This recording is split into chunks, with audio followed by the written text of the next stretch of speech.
Are you ready for disruptions? Hi, I'm Matthew from Roads SG, and today we are at Jakarta MRT station for the SCDF Civil Defence Shelter Open House. So let's go! As part of Exercise SG Ready, the Singapore Civil Defence Force, with support from the Land Transport Authority, organised Civil Defence Shelter Open Houses at Jakarta, Potong Pasir and Tan Kaki MRT stations last Friday. The open houses showed how MRT stations can be converted into public shelters to protect civilians during an emergency.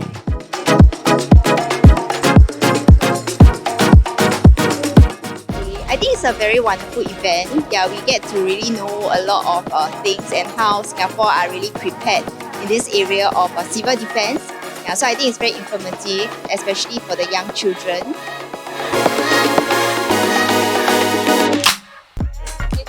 We are lucky to be in the same country like Singapore.